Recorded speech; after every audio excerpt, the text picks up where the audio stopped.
Good evening, everyone. Hello, we're so glad to have you here. My name is Lucas Frankel. I'm a college counselor. This is my third year. I'm also a dorm advisor over in Croft. I'm actually also on duty tonight, so literally after I walk out of here, I'm going to be on duty in the Croft dorm. But before we get started, we have a lot to go over tonight, but before we get started, I just wanted to share a quick story for you guys, a personal story. So this is my first junior parent night as a parent myself. So I have, thank you, yes, thank you. So I have a 9-month-old at home. Her name is Hollis. Thank you.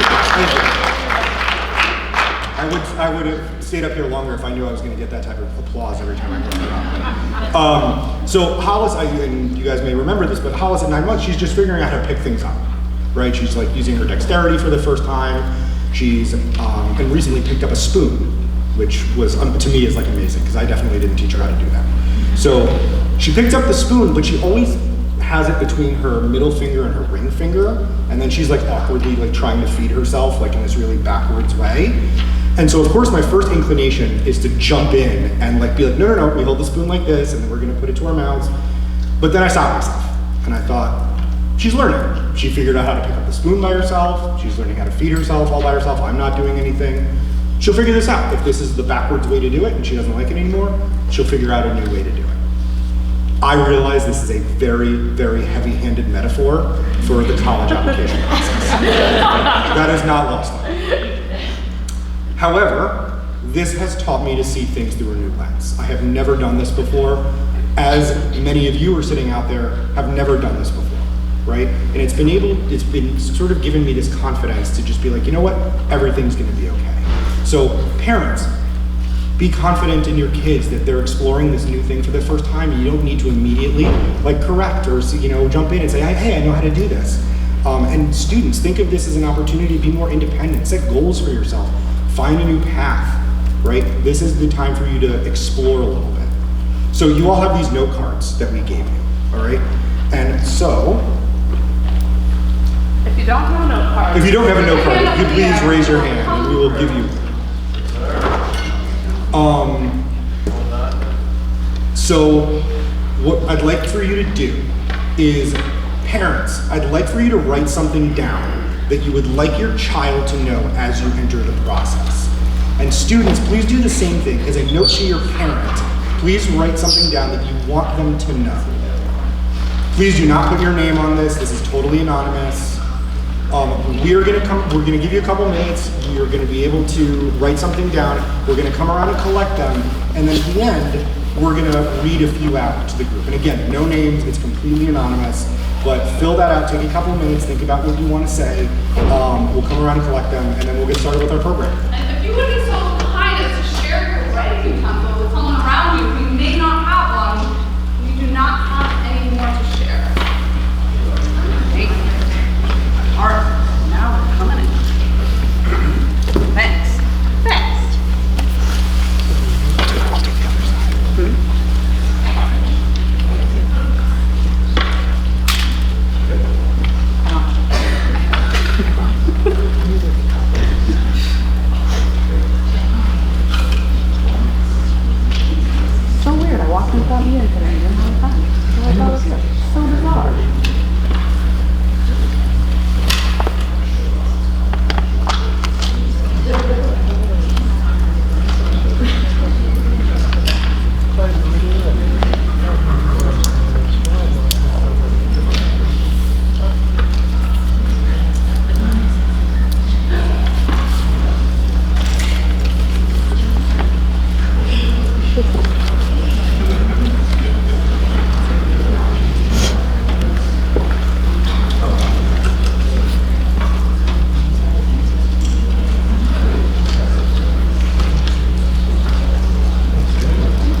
your note cards and are finishing up, you can pass them to the ends. If you have one of our writing utensils, Julie has a mug in her hand, or you can keep it, write notes, we'll collect everything at the end. Hi everyone, I'm Lauren Lieberman, I'm the Director of College Counseling here. It is so exciting and kind of surreal to be starting with the next class because we've been so immersed in the class of 2020 that it's really exciting to think about 2021 and to see so many repeat customers here. It is so great to see so many familiar faces, and if you're not familiar tonight, you will be familiar within the next few weeks. So we know what a huge effort it takes, Herculean almost, if there is a parent and a child here tonight. That's a lot to schedule on a weeknight. So we're really grateful and appreciative that you have made the time to be here. We are also recording this session, so hello to all of our boarding parents and others. This is the one night where we ask, the one time in the whole process where we ask parents and students to come together as a whole grade and kind of lay out what's to come. And I'll be honest, we really wrestle with how to do this because it's so much information and there's a lot of different ways to do it. And our goal tonight is to really just give you a good look and preview of what's to come for basically the next 18 months-ish till the end through senior year as it relates to the college process. There's a lot of information in here and it does get a little dry at times. We're gonna try and keep it up. We're gonna try and keep it within an hour. We know students, you've got homework, parents, you have lots of things to do. And so we're gonna go through this pretty quickly, hopefully comprehensive, and just kind of lay out and establish where we are and what's to come and answer any questions that you have at this point. So without further ado, we're going to move on. Here's what we're looking at. I know I always like to see kind of how long is this gonna be and where are we in the program? So we'll come back to this agenda slide and move through it pretty swiftly.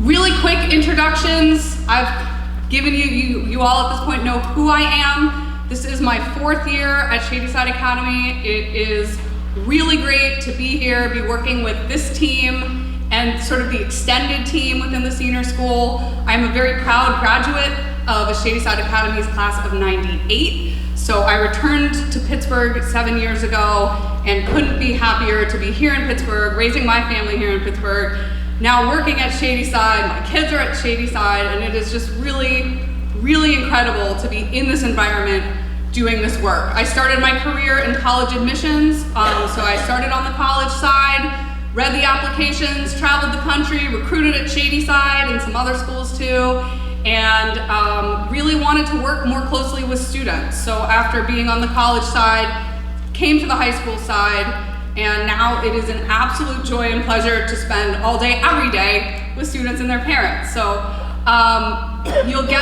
we've already met Lucas. You'll get to hear from Julie and she'll give you her intro. And the 4th member of our team is Kelsey Williams. If you don't know Kelsey or if you don't know Miss Williams yet, you will get to know her. She's kind of the behind the scenes, keeps our office together person. She's the college office assistant, and we couldn't do any of the work that we do without Kelsey, so you'll have a chance to meet her. And obviously, like I said, we don't work in a vacuum. We work with an extended team, and you know who these people are, and we work really closely with them throughout the year in the process. So a little bit about kind of who we are and what we bring to this. Again, many of you have been through this before, but I think the overwhelming sense when families approach this is a little bit of trepidation because there's so much that's new. And even if you have older kids, things change year to year. And I hear parents all the time say, oh my gosh, it's just so different. It's different even than when Susie went through the process 3 years ago or 5 years ago. How are we supposed to stay on top of this? And the answer is, you're not expected to stay on top of all the details because that's our job, right? And this is what we work really hard to do every year, is make sure we're fully aware of what's happening out there. And we do that a number of different ways, and I'm not gonna spend a lot of time on all the ways that we stay on top of the work that we do, But there's a lot of different ways that we do that. And when you catch yourself thinking, as a student, as a parent, like, how am I supposed to figure this out by myself? Think, oh, wait a minute.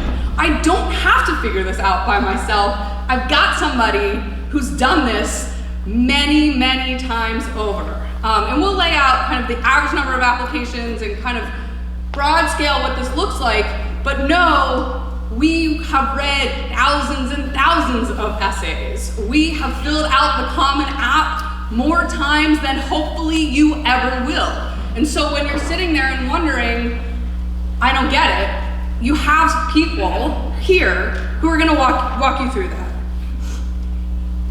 Part of what we get to do is visit campuses. And this is another area where a lot of families say, what if we miss something? I don't want to leave any stone unturned. You know, how could we ever possibly see all the schools we'd want to see? And we're going to talk a little bit about college visits, but that would be impossible. But what we get to do is we get to visit a lot of schools. So these are some of the schools that we've seen recently, and we make a really big effort to be out there engaging with our college colleagues and also getting to know the campuses. So when we're visiting campuses, we're both trying to imagine, it's kind of like a matchmaker, right?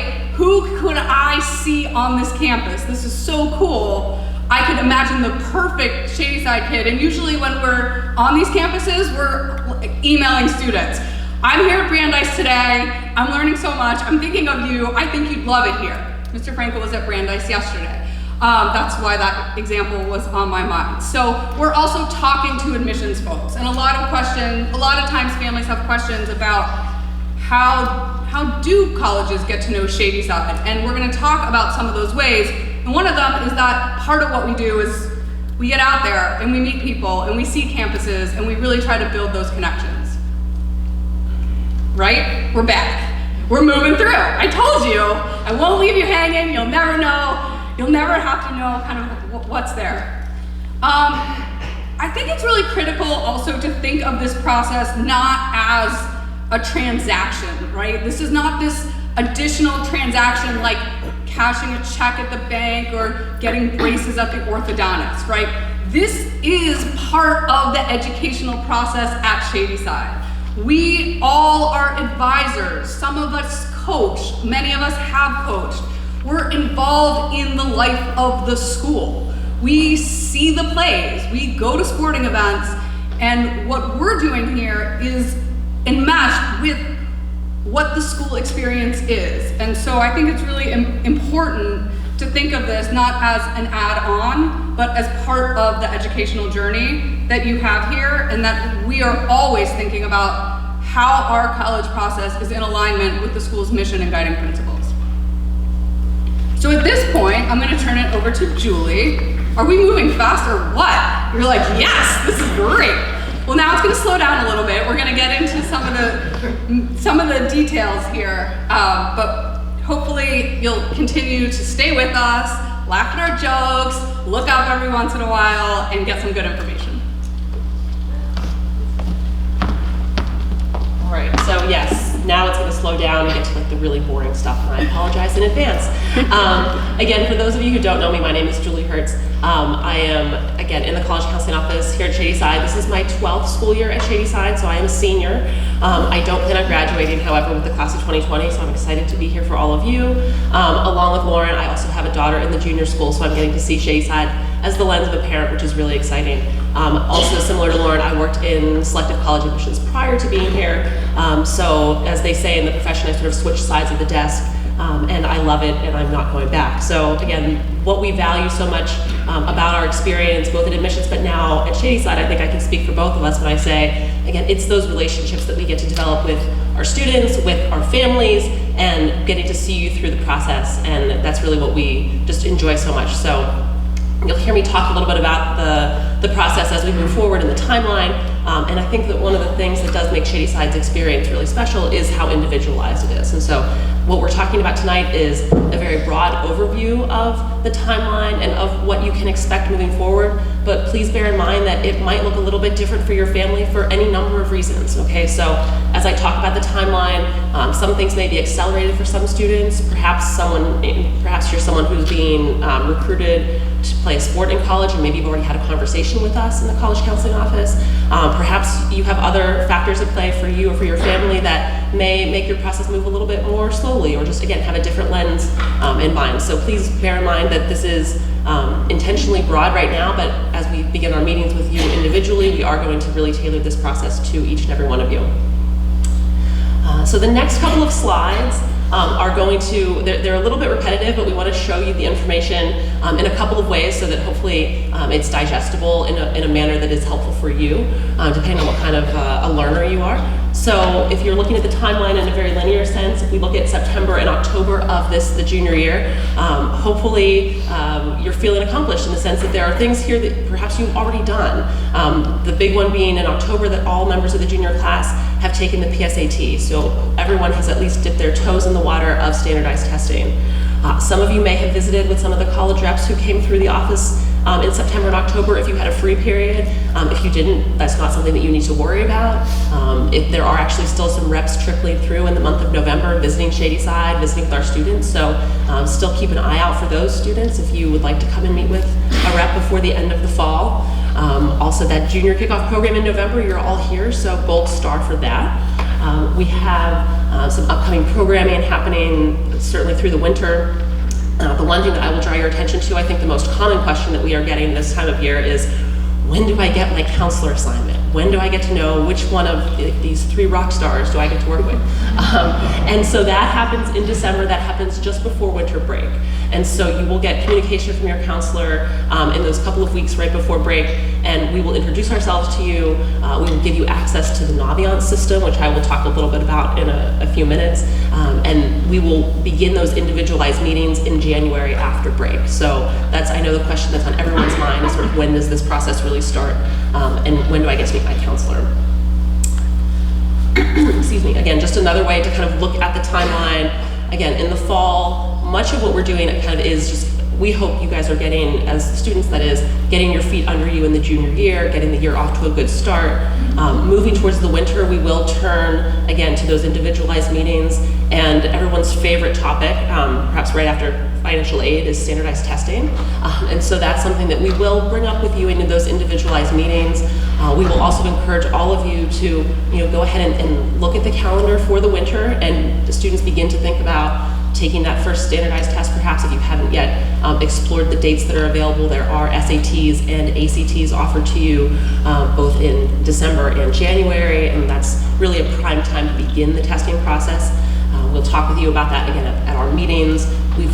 Juniors, you've probably heard us talking to you about this in class meetings as well.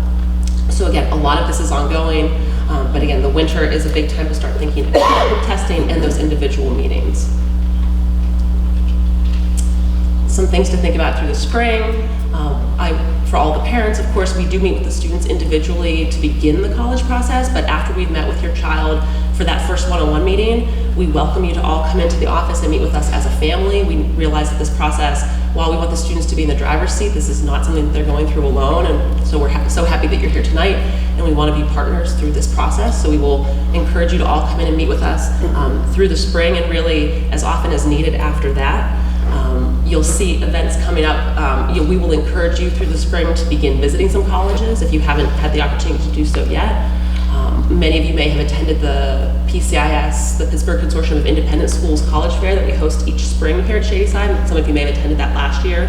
That is an annual event, so you'll begin to get information about that later in the spring. Again, some more standardized testing will continue through the spring as well, whether it's perhaps a retest in May or June, or something called the subject tests that some of you may have heard of. I'll be honest, for those of you who have older children, this is a different conversation than it was even a few years ago. We'll talk more about testing a little later on, but that's something that may be required for some students, and again, we'll talk about it with them in their individual meetings. It's nice to think about summer when it's November and it's really dark and cold, but before you know it, it will be here, and just again, big picture stuff, thinking about summer, thinking about relaxing, catching up on sleep, doing things that are of value to you as an individual. And again, the kids, you guys will hear us talking about this at class meetings. ad nauseum and help. We will gladly help you figure out what it looks like for you moving forward for next summer. So thinking about, so again, that was a very, very quick timeline about sort of what to think about in our program. And now I want to talk a little bit more in depth about how we work with you for the college counseling program, mostly in the junior year as well as in the senior year. So certainly programs like this one. We were talking today about this program and we realized, again, this is a lot of information that we are dumping on you, but this is really our only opportunity to have students and families together as sort of a captive audience and to really, again, kick off this process, and we hope share as much information with you as possible. So again, while we realize that it might be dry at points, we've toyed with sort of changing up the structure of this program. We still really believe that by having you all here together with us in a room, we can hopefully convey as much information as possible. So while this is the largest program and the only one that is focused to families on the whole, students and parents together, there are many other programs that we will offer. So you'll see invitations, parents, to our coffee and conversations, where we have specific topics such as standardized testing. We have a dean's panel in the winter, things like that. You'll get invitations for. You'll be hearing from us. Hopefully you've already been hearing from us, certainly over email, group emails, certainly phone conversations, face-to-face interactions.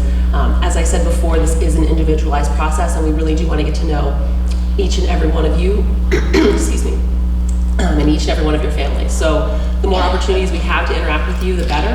And again, that just really makes our relationship that much more robust, and we hope it allows us to support you and your family even better.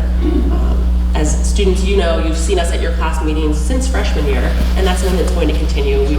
We try to be sort of present at most of those meetings, making announcements, that sort of thing. The college counseling seminar is something that I'll talk about in a few minutes. And then again, certainly those student meetings and family meetings on an individualized basis. Along those lines, again, the idea that this process really is unique for each and every student. And so again, students, if you're sitting here with a friend, if you have a sibling who's gone through this process, you may be very similar. It may be your best friend, it may be your older sister, and you guys are so close to one another. Your process is going to be individualized. Your process is going to be unique to you. And something that we're really proud of is the fact that this line down at the bottom is not to be sort of overlooked. The fact that the class of 2019 was accepted to 186 different institutions is something that we're very, very proud of. The fact that our students are looking really broadly in terms of where they're attending. So 74 different institutions house members of the class of 2019 across 24 states, Washington, D.C., and the United Kingdom. So we're thrilled at how broad our students look whenever it comes to their college process and where they land truly nationally, internationally, and again, at those institutions that are the best places, the best fits for them. So we're really proud of that aspect of our process. As Lauren mentioned in the earlier slide about our communication, not just with you all, but our communication with colleges and how we build those relationships with our colleagues, again, on the other side of the desk. So we talk a lot about communicating with you all, but one way that we communicate with our college colleagues is through the Shady Side profile. This is something that is available on the Shady Side website, but we just wanted to give you a quick snapshot of it because a question that we often get, and again, we'll talk a little bit more about this in a few minutes, but sort of how do colleges understand Shady Side? How do they understand our curriculum? And in addition to the relationships that we have where we meet with these representatives or those representatives that come and meet us here at Shady Side, the school profile is something that speaks to Shady Side's curriculum. It speaks to the profile of our students. It speaks to the wonderful opportunities that they have here at Shady Side. So this is something that we really want you to be aware that it exists and that it's something that is being used to support you in your application process. Okay. Raise your hand if you knew that you had a college counseling for juniors class page. Be honest. That's okay. I'll take that. That's good, actually. If you didn't know that you have a college counseling for juniors class page, please know that it exists in your Shady Side portal. Students and parents both do have access to this in that list of classes, sort of buried right after biology and somewhere before U.S. history. It's in there, I promise. And we want you to be aware because oftentimes we get questions, sort of, what should I be doing about this particular, I'm interested in exploring careers. I don't even know where to begin thinking about college majors.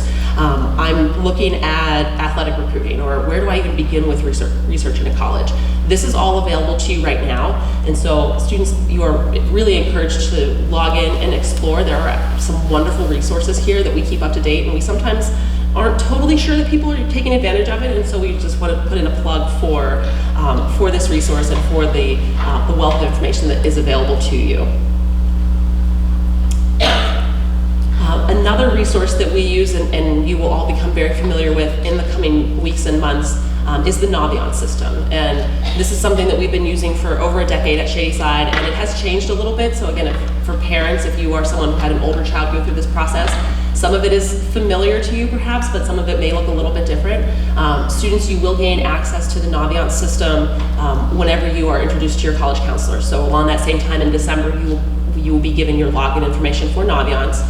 And what Naviance, for the students, it's a great place to do college research. It's a great place to maintain a list of colleges that you are thinking about, and so it's sort of a home base. I always recommend it. Instead of that sticky note on your desk at home where you keep track of the schools that you would like to learn a little bit more about, you can add them to this list of colleges in Naviance, and it's a database that allows you to list things and allows your counselor to access that as well. I will tell you that the student that I mock up here that we're using, his name is Earl E. Action, which is college counseling humor. Doesn't take much to lighten our days. This is showing you Naviance from another perspective. So one of the things, in addition to being a great place for students to keep track of their college research and a great database for their various search engines, Naviance also maintains a wealth of historical data about Shadyside's applicants in the college process. Again, you can see from where you are, the left-hand image is of Naviance from the counselor side, and you'll see data back till 2010. It actually goes even prior to that. The slide that you see is actually the University of Pittsburgh, so we can at a glance see Shadyside's application history with any number, hundreds and hundreds of colleges. And the way that the students actually can access that data is through their end as well, where they can see average test scores, average GPAs, and application history for Shadyside students who have applied to particular colleges. We find that this is particularly helpful when you go to those information sessions on the college campuses and students are sitting there and you hear the presenter telling you that the average GPA of an accepted student is a 4.7, and everyone has that panic or that moment where your stomach just sinks and you're thinking, well, I don't have a 4.7. Nobody at Shadyside has a 4.7. Naviance maintains Shadyside specific information for you so that you can see the average GPA for Shadyside students, again, at hundreds of colleges across the country. This is not meant to be a fully educational session just on Naviance, but just so that you are familiar, one of the ways that we are able to access the history is through something called scattergrams. We have the average, school averages, the GPA and SAT scores for the past dozen plus years of students, showing that history and helping you as a student to gauge what schools may be reaches for you, what schools may be targets for you, what schools may be likelies for you. And what a reach, a target, and a likely means is something that we will talk about quite a bit as we move through the process. But what we want you to know is that this data is available to you, and it is hopefully something that you can understand, and we are happy to walk through with you and help you to understand. There's specific graphs for an SAT taker, there are graphs for an ACT taker. And though it is kind of hard to see, there is Earl, again, on this graph, reflected, and so we can see that perhaps Earl falls a little bit below the average in terms of test scores and ACT and GPA, but he is still kind of in the mix, so this might be a target or a slight reach for Earl. But again, this is something that we will walk through with you in your individual meetings with your counselor as we begin the process this winter. Another resource that we want to make you aware of and that you will get more information about over email is something called College Kickstart. College Kickstart is something that we are in our second year of a pilot program with, so this is something that we are going to, again, message you about in the coming weeks and invite you, if you are interested, to opt in to College Kickstart. Earl, again, is using College Kickstart here, and you can see that it's another great place for him to keep track of his college list. What's really neat about College Kickstart is that it actually allows students to manipulate their list in such a way that they can then sort of run Kickstarter on it, and College Kickstart will actually give Earl or you a grade, a letter grade on your list. So Earl has earned a B+ for his list. And it doesn't just give you a grade and sort of send you on your way, it makes recommendations, and it will say, well, Earl, you could actually improve your list by adding another likely school. And so again, this is something that we will speak with you about. We will send more information home, but it's a wonderful resource that we want to make available to you in terms of not just planning and helping with the application strategy. You can see the screen on the far right in the green where they're helping Earl understand perhaps the benefits of an early decision application somewhere. And again, we'll talk about more about that in a few moments.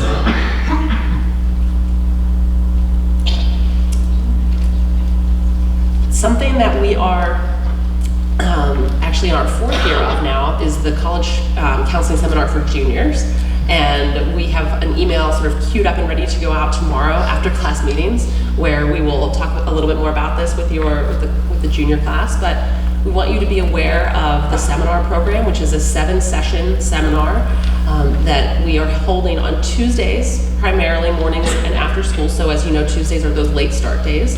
So if you're someone who's getting to school already on your bus for that 8 o'clock, we have an 8 o'clock to 8:45 session on Tuesdays, and then also a Tuesday session after school.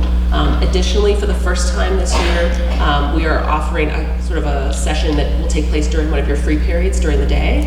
And what the seminar really is an opportunity for you to be in a class setting, in a college counseling class setting with one of the 3 college counselors, and we're going to be introducing the information to you a little bit earlier than some of your peers, and in giving you the time to really work on that research, beginning to build a college list, beginning to think about writing a resume, things like that. So there's information that will be provided to everyone, but those students who opt into the College Counseling Seminar are going to get some of it a little bit earlier. And what we really love about the seminar is that we're giving you the time, right? So a lot of what the college counseling process feels like for students is, we always hear the seniors kind of say, it's like having another class. You know, it's not on the schedule. I don't have a block of time during the day that's devoted to it, but I have all of this extra work that I'm expected to do.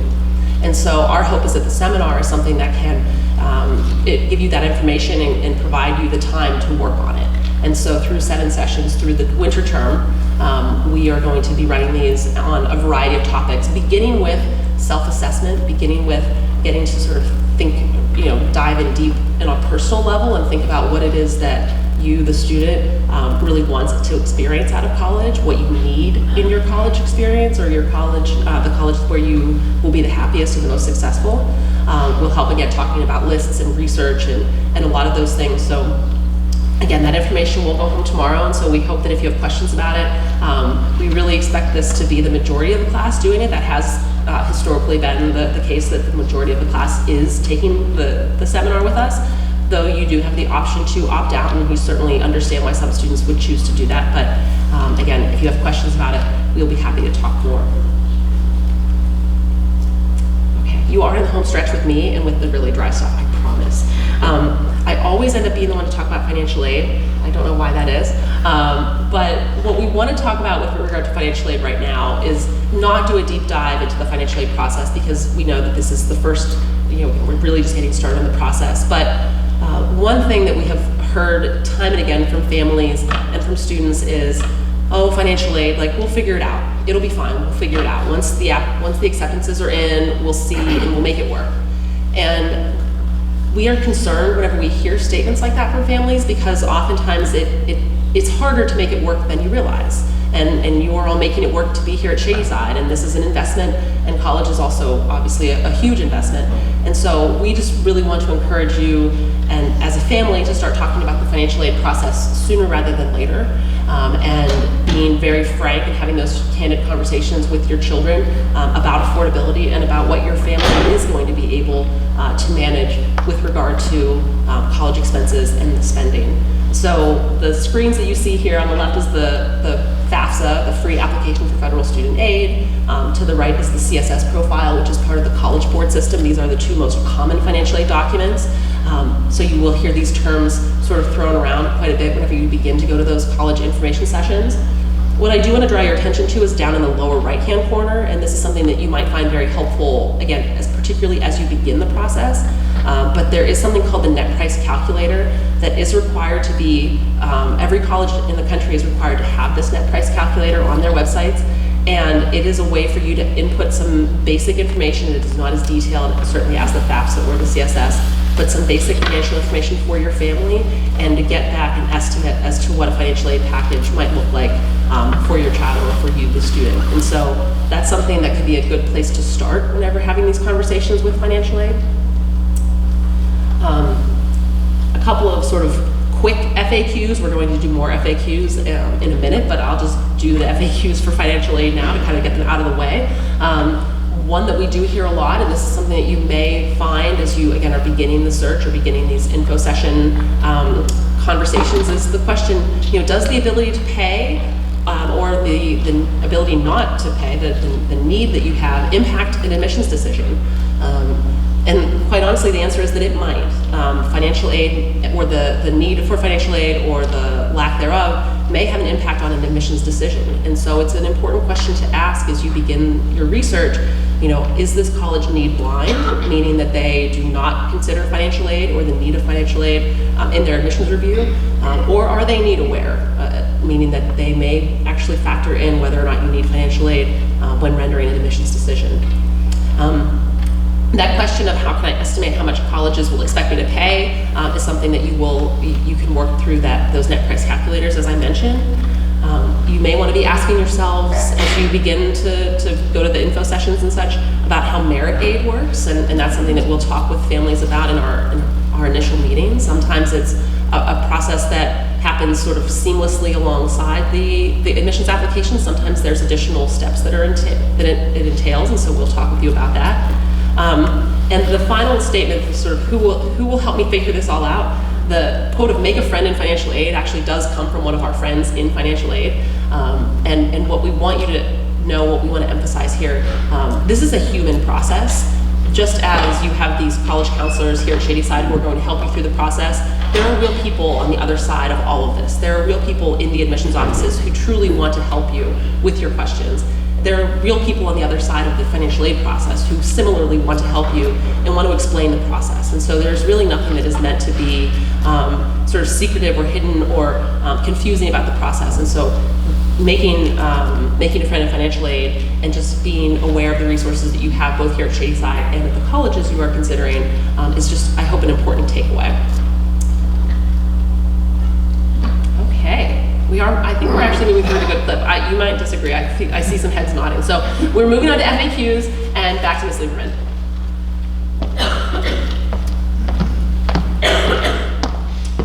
Okay, so we're going to spend some time going through the questions that we get the most often and talk through these. There's a lot more nuance to a lot of these things than we're going to get into tonight, but this is kind of an overview. So one of the main ways that the college process has changed, and each year it's more and more, is how early it gets. And so at this point in the year, 95% of our seniors have submitted their first application. The vast majority of students here at Shady Side submit their first application either October 15th or by November 1st. November 1st is the first big deadline. So a lot of times people say, like, is that just early decision? Like, why is it so early? And that is because the colleges have implemented lots of early plans. So no longer is it simply you either apply early decision or you apply regular decision. You've got all these different early plans. We don't expect you right now to master this, but the rough outline here is early decision is the one where the decision is made. Early decision is the one where if you get in, you must go. Major benefit to that is that schools who offer early decision often have a much higher admit rate in their early decision programs.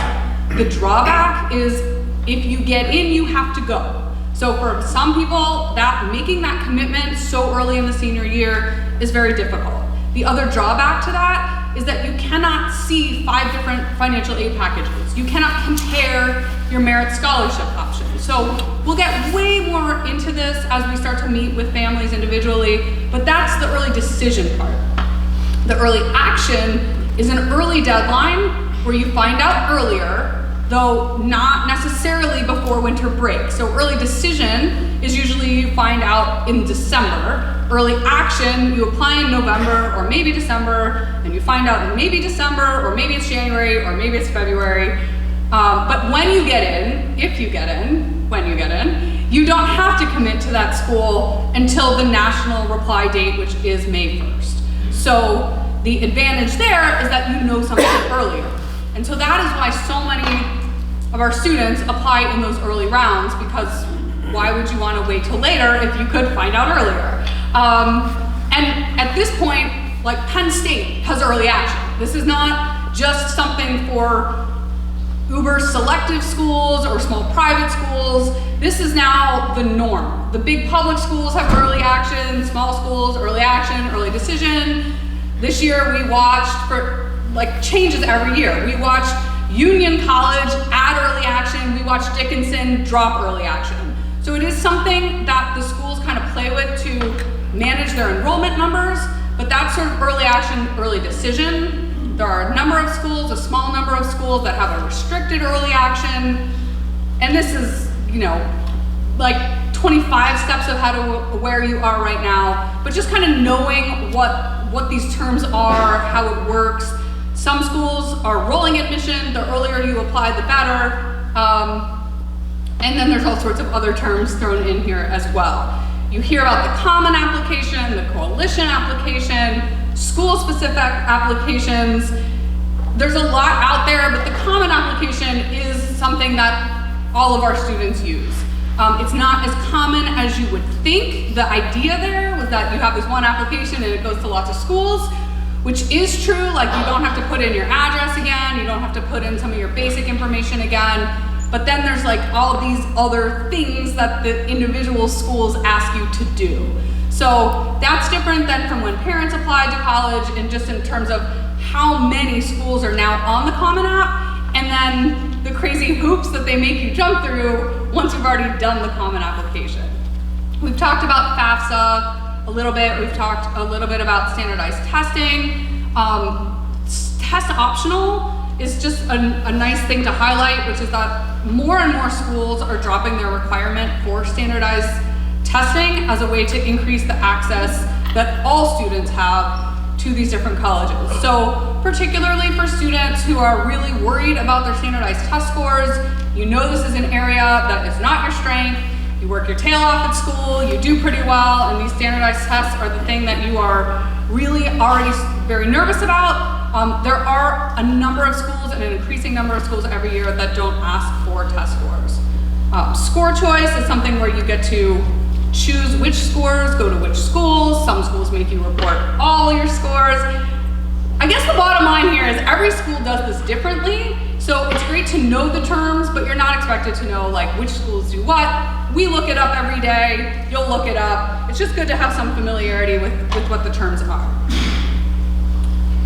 Big topic for juniors is college visits. How many, when, do we need to see? How does this work? So many of you have probably been on college campuses.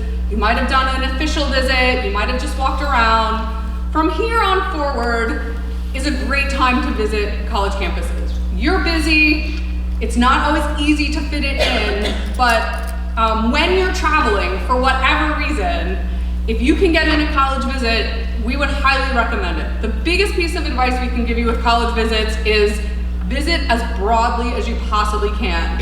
You know right now you want a big school, you've been through Shady side, you've been in small schools your whole life, you're thinking, I want big, please visit a small school too. You know, to rule it out before you see it is selling these options short. Try to keep an open mind and see as many different kinds of schools as possible, and there are so many. If you have this kind of mindset, you will start to notice, and I guess unfortunately for my family, I have this mindset, so everywhere we go, I'm like, pull off, campus, let's go see see that campus. We recently took a family vacation last summer to Chicago, and I was really adamant that we pull off to go to Notre Dame. We were 8 hours into the drive with my 5 and 7-year-old. My husband was like, "Are you serious? We're gonna go and we're gonna see Notre Dame right now?" And I said, "Yes, you might never have a chance to see Notre Dame again." And he was kind of like, "I'm okay with that. I already went to college. We're Jewish. Our kids are probably not gonna go to Notre Dame. I can skip this one." And I was like, no. You've got to see the grotto because you might never get back here. So if you take that kind of mindset, you will find treasures everywhere. But when you go to a family wedding, when you travel, maybe parents as you travel for business, if there are opportunities to see a campus where you are, there are so many campuses within a day's drive of Pittsburgh. Maybe students, you're saying, "I don't know what I want in college, but I definitely don't want Pittsburgh." That might be something you're thinking. But there is value in visiting local schools because you can get there in a school day. You can get there on a day when you don't have school, and you could go tour, do the info session and tour at Pitt, and you might not even have to involve your parents in it. Maybe that's one you do on your own. And you say, "Okay, well, I still don't want to be in Pittsburgh, but at least I've now had an experience of visiting a very urban campus. And here's what I liked about it, and here's what I didn't. So when we go over spring break, I want to see more that are like this." There's no way you can see every school you're interested in. It's nearly impossible unless you make this like the focus for the next little while. But certainly when you go, check in the admissions offices. We'll talk about demonstrated interest quite a bit. A lot of schools are tracking your every move with how you engage with them. It's a little big brother-ish, but I think that's just kind of the world we live in, right? Everything is scanned and tracked and sold and targeted.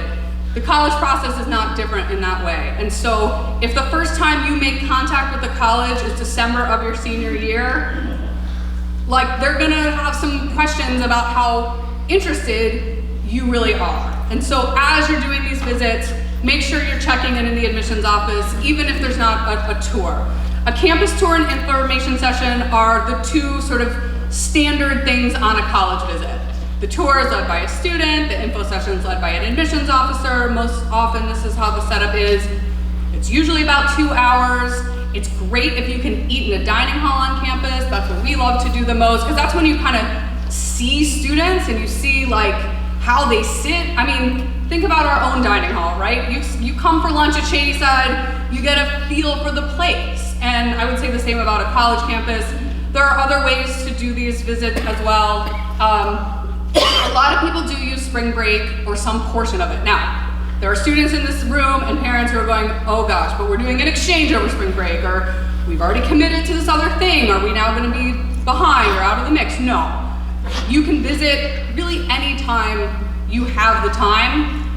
And I would say, don't plan a trip with more than 6 or 7 schools in it. That would be my recommendation. That would be your max. Like if you're doing a big trip, real diminishing returns after about the 6th school. You'll see like after the 2nd school, you're already like, wait, which school said that? Where did we hear that? And we'll talk more in the seminar and one-on-one about taking notes and how to make the most of the visit. But that's kind of high-level overview of visiting schools. Okay, so this is, this is not a 2-minute answer. How do admission decisions really get made? And this is, there are lots of books and lots of articles and lots of things out there about how this works. And it's very nuanced at different schools, but your transcript is the most important thing for any school that you're applying to. And that transcript is not just simply a GPA. That transcript is, what did you take in which years? What are the trends? How did you challenge yourself? Did you get better as time went on? Did you get worse as time went on? Why might that have happened? Kind of looking at that holistic review of a transcript. If you've sat in an information session, you know that the buzzword is, this is a holistic review, right? And it gets a little bit annoying because they use the same word, but what they're talking about are very different things. So there are some schools that say holistic, and by holistic they mean they're looking at your transcript and they're looking at your test scores and they're looking at those two things. And it's holistic because they also are taking into account maybe where you went to high school, what the trends are in your transcript. Then there are schools that are really looking at all the factors that are listed here and how those things come into play. And we'll talk a lot more about these things as we go through, but this is kind of an overall, and we should have said this at the beginning, we'll be sending these slides out, so if you want to go back to any of these and really drill down on them, you will have these. There are two things that are not on this slide that I really want to highlight. They're not in the list, but health and character are two things that are not in the list that colleges also really care about and that we really care about, okay? So you could have all these things, but if you don't sleep at night and you don't prioritize taking care of yourselves, you can't be a high-functioning college student. And I would say the same with character. And we hear this all the time from colleges, and they basically say, we don't want to admit jerks to our campus, right? We actually care about having students who are nice, who do nice things for other people. And this is sort of the basis of our programming a lot of the times, but I think it is a little bit, what gets really focused on is your transcript and your grades, and those things are important. And so are these other things, and so is health and character. And the Dean's panel that Julie mentioned before that we'll have this winter will be focused on admissions with a particular lens through health and wellness and character, and some of how college admissions deans and how college folks really think about those aspects. Okay, so you know how the decisions get made, and so you're like, okay, great. Now what do I do to make myself the best possible applicant? Now is not the time to contort yourself into someone else, right?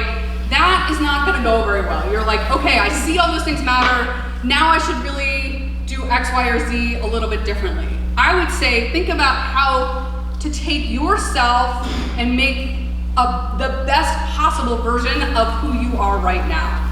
And so allowing yourself to be open, to hear new things, to really think about where you are and where you want to be, not like, oh, I really want to be at X school, but a year from now, if I'm a swimmer, right?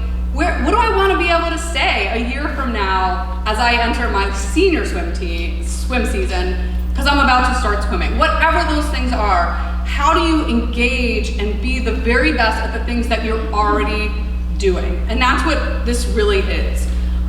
We get a lot of questions about tutors, essay tutors, SAT tutors, outside helpers, and I'm definitely gonna continue to touch on this because now this is like cover of the Wall Street Journal, right? This is now stuff that is out there in the open, being written about a lot. Every one of you as students, every one of your sons and daughters has the ability to do this on their own and do it well.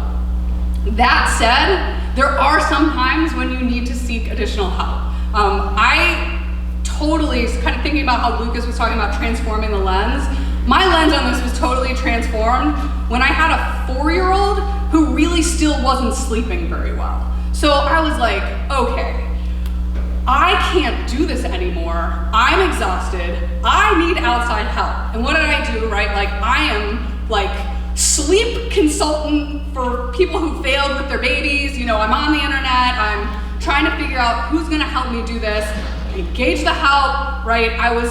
But for me, that was what I needed. There are lots of ways we could have gotten our son to sleep better.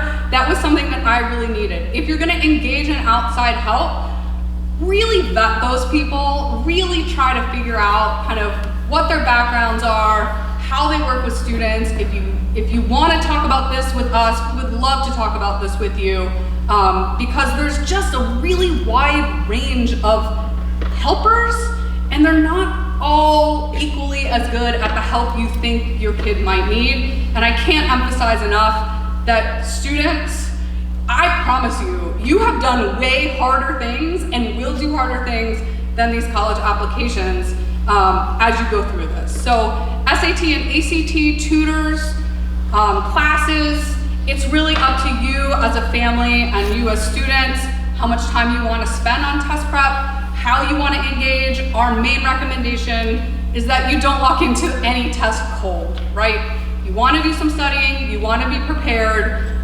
but if SAT prep is your main extracurricular activity, you're spending way too much time on it. Testing, as we said before, is one part of the process. And so as you think about how to make yourself the best possible college applicant, I think the hard work and the things that get students the furthest is really being reflective, having open communication as a family, being open, building trust, building partnerships, and just communicating, really kind of staying in communication, families, us, you, and really thinking about things. So I kind of alluded to this before. I think everybody's aware of the Varsity Blues admissions scandal of 2019. I spoke about it in assembly when we were talking about our guiding principles. It got a lot of press, a lot of coverage, and it was like a lot to digest and swallow. Because on the one hand, what those people did was completely egregious, right? Like they were photoshopping faces in to make their kids look like college athletes. They were paying ridiculous amounts of money to do things that were so illegal and unethical, and you're like, how could anyone do that? And yet, when we get asked, like, were you shocked by that? I don't think any college counselor in a school like this was shocked by that, because the tendencies are like, it feels so high stakes, and as parents, right, like you want to help your kids, and kids, you're like, well, you know, I just want to do whatever I can to make myself a competitive applicant. And so what I would say about this is really just be mindful when you maybe catch, nobody like wakes up one day and says, you know, like, I'm gonna do this crazy illegal thing and I hope I don't get caught. It doesn't happen like that. It happens in these moments where you say, am I doing enough for my kid? Or as kids, you're like, I don't know, you know, like this looks pretty great. You know, kind of read up on this scandal if you haven't. If you haven't listened to the podcast, there's a really great podcast on this. Why am I blanking on the name? Gangster Capitalism. It's 7 episodes. Highly recommend.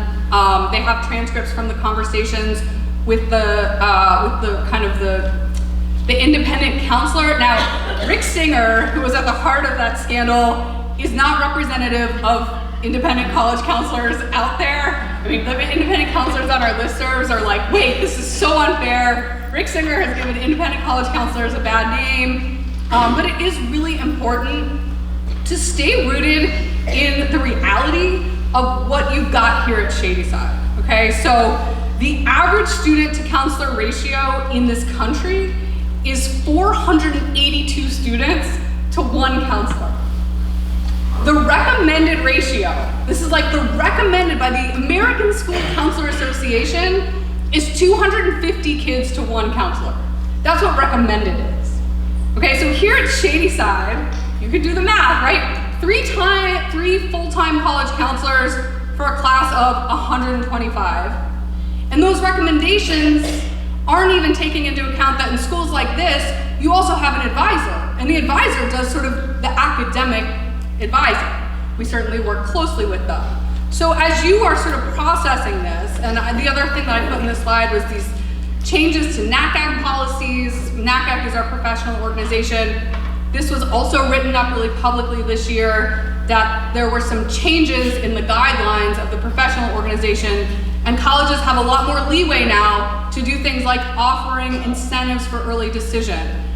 This is a constantly changing landscape that we're trying to stay abreast of, but I think whatever you can do, especially if you're talking to friends who are like, well, my kid's at X other school, and I know in our community we have to do X, Y, and Z, The more you can all stay grounded in your reality of how it works here, the better off you'll be. Because just those numbers alone, like, we're talking about dramatically different things, and this process looks very different here than it does at many other places.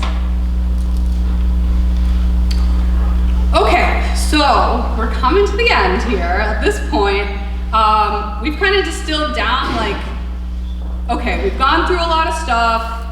What's coming? What should we be doing now? These are the 3 things we really want you to start doing before we meet with you in the upcoming months. And that would be kind of talking about, maybe mapping out some college visit plans. How many schools you see, we say, like, try to shoot for a minimum 1 to 2 before summer. That would be ideal. You've got, you know, Martin Luther King weekend, you've got President's weekend, you've got some long weekends at school, you've got some end of term days, you've got days here and there, you've got sort of family travel, you've got winter holidays, minimum 1 or 2 before summer, maximum, that is up to you and your family, but don't go overboard unless you don't ever want to visit a college campus again. Begin to really talk as a family about your values and expectations around the financing piece of this, and really start to think about your testing plan based on what your major extracurriculars are, how prepared you're feeling. And those are the 3 main things we'd ask you to think about before we start those meetings right after winter break. So we're gonna close by reading some of the note cards, and then we will open it to Q&A.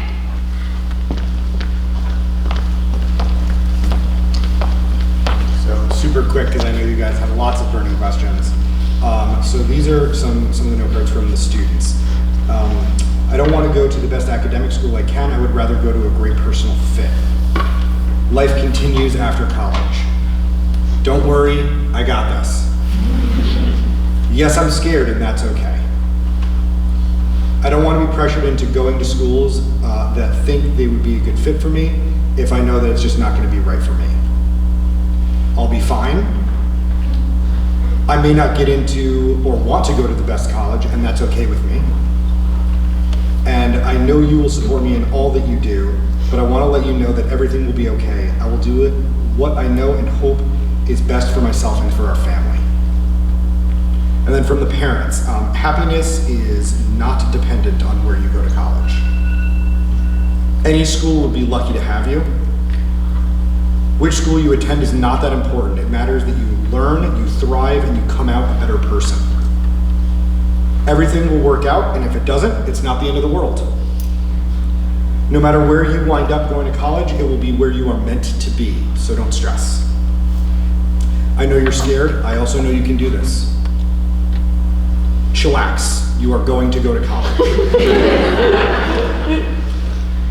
There are hundreds of amazing colleges. Don't stress over getting into the perfect one.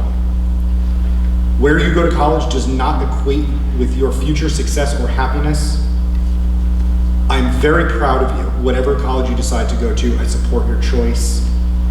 And finally, don't be so focused on getting to a big name school. Focus on finding a place that will make you happy. You will be successful wherever you go, and we love you. Aww. So we are going to do Q&A now.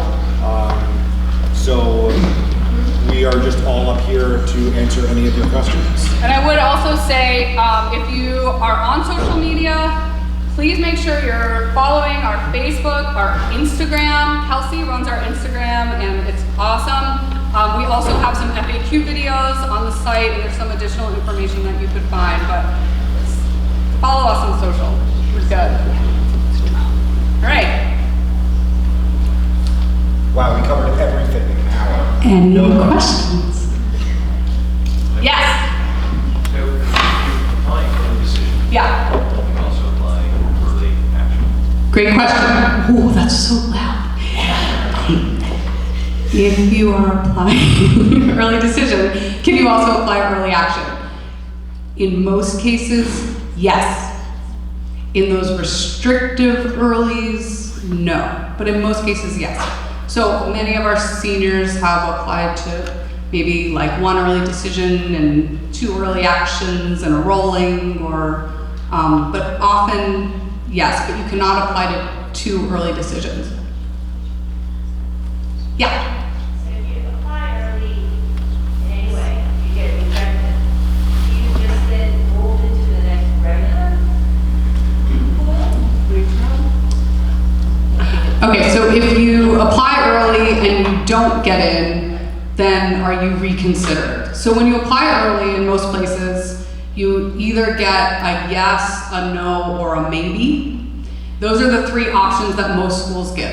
But again, not all. Some of them only give a yes or a no.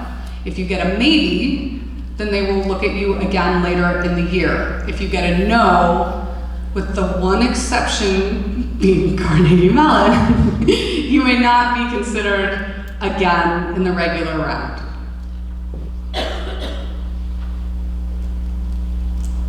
What's the Carnegie shows? I'll take this one. So the Carnegie Mellon is the one that we draw attention to because it impacts, we've seen it impact our students. And what they will tell you is that because you apply to a specific program when you apply to Carnegie Mellon, we're really in the weeds now.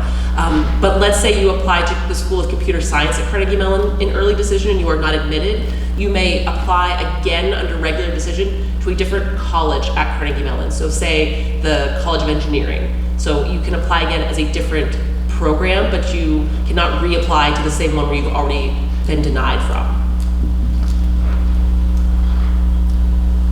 How many schools do people typically apply to? Yeah, that's an easy one, so I'll take it. Typically, we like to have students apply to 8 to 10 schools. We really say 10 is the maximum.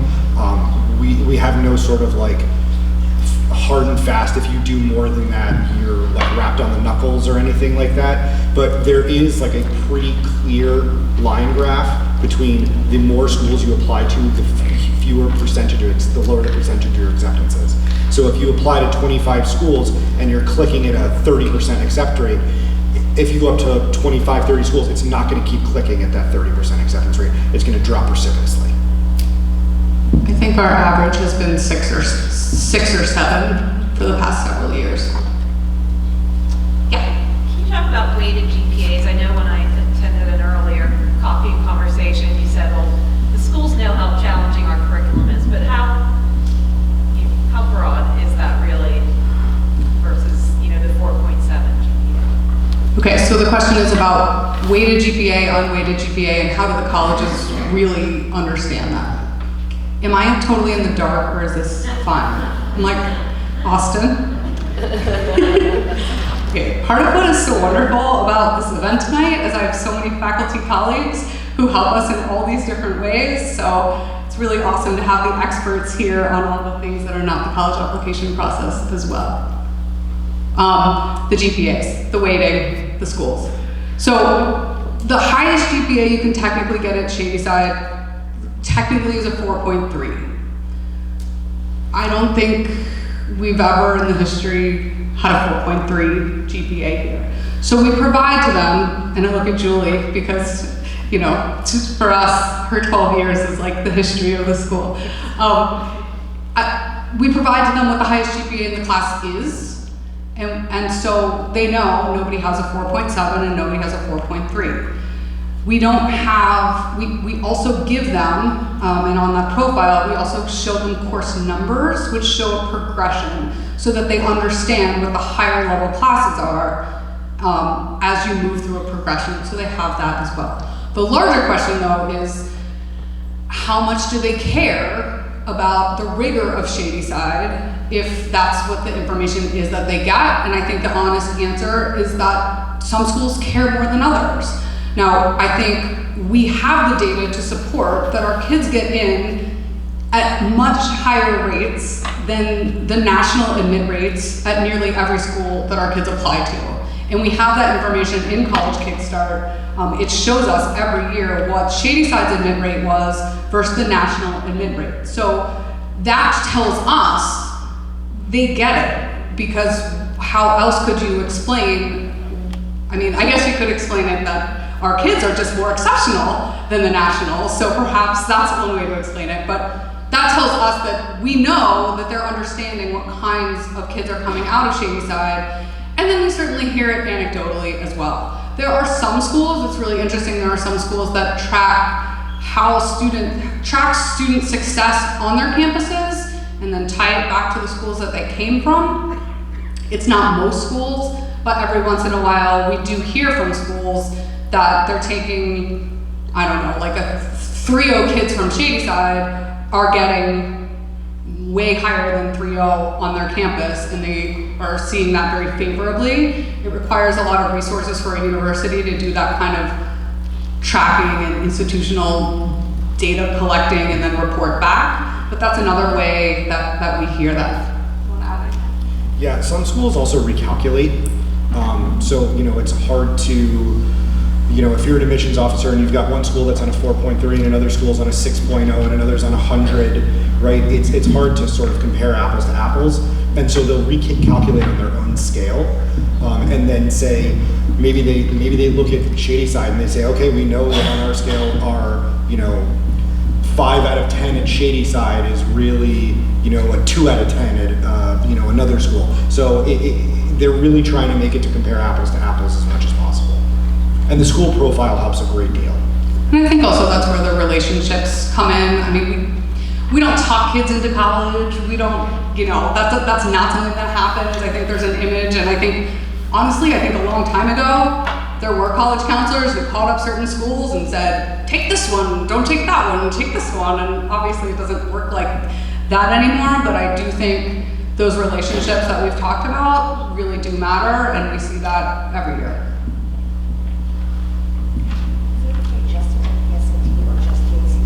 Is it okay just to take the SAT or just to take the ACT?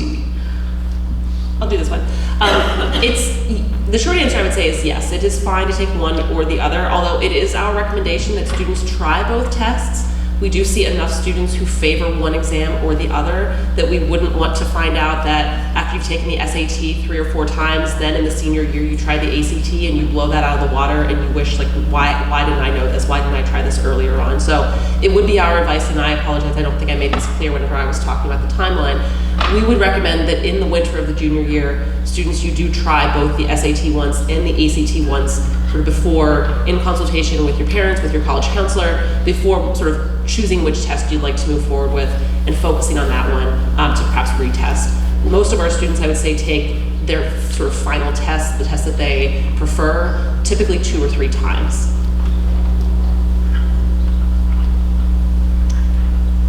Yeah. College counselors assign to students? Great question. Completely at random. We put the birthdays in an order, or the street address, and 1, 2, 3, 1, 2, 3, 1, 2, 3.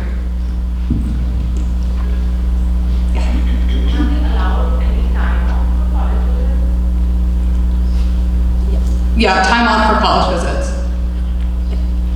I don't have the handbook in front of me, but I think that, is it 2 days in the spring? Students are given sort of a excused absences for college visits.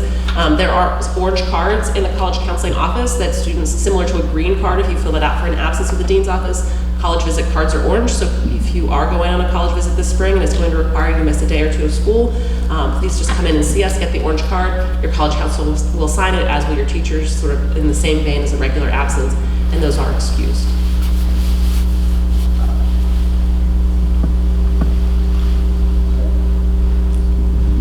Okay.